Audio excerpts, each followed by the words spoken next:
We have an Evolution 7 that we're using, which is made by Mitsubishi, and that's not going to even be available in North America until February, so we got one somehow early, which is cool. When I was first contracted to provide consultation services, I was asked to provide a wish list of the coolest cars anywhere on the planet, and I was told that pretty much price was no object. So if we could get them, what cars would we get? And of course, some of the top cars on the list were the Mitsubishi Lancer Evo 7, the new Mitsubishi Eclipse Spider, and the Mitsubishi Lancer OZ Rally Edition. It was kind of a dream list. I didn't expect to actually get what we asked for, but getting the Lancer Evo 7s was, I think, one of the turning points in the preparation of the movie. Now, Japanese manufacturers for a long time have been accused of watering down their offerings for the American marketplace. Well, Subaru came in with the WRX, had some success.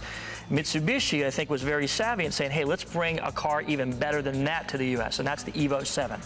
You get in that car, and it's a supercar with 4 doors. It's single turbo, 280 horsepower, all-wheel drive, Brembo brakes, big wheels from the manufacturer, sticky tires, Recaro race interior. You get in that car, and it's awe-inspiring, to say the least. You take a look at Paul Walker, who plays Brian in the film, and Brian's more about speed and horsepower and functionality. So his car, the Mitsubishi Evo 7, was deemed to be very appropriate for his character. It's high horsepower, it's fast, it's not going to be adorned with a lot of aftermarket accessories because it really comes from the factory exactly the way you want it. For the film, we've decided to really hop up the cars, and we're adding pretty much everything you can add to a car, just like you'd see on the street. We start off with body kits, and we find the world's greatest body kit manufacturers. We move on into tires and wheels. Of course, everybody changes tires and wheels. It's one of the first things they do. We move on to the interior of the car. We do everything from seats and racing seat belts to gauge packages to steering wheels, and then we get into audio video. Again, a big part of the Fast and Furious culture was the stylized accessories.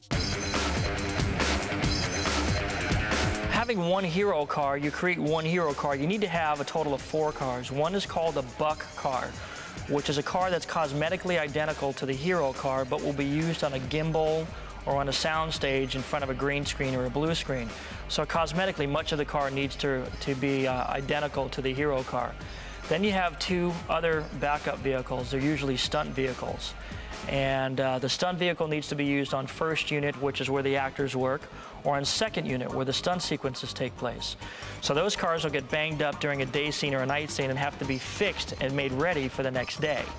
And that's a challenge because, again, the body kits on these cars are very elaborate, and a lot of surgery was involved to put them on. The tires and wheels aren't off-the-shelf items. They were specially built for these vehicles. The gauges on these cars are not something you just go down to Pep Boys and pick up. You know, they're pretty specialty items, so you've got to order them from Japan. Having 4 copies of every single thing that you need and having these cars ready 24/7 is going to be a challenge.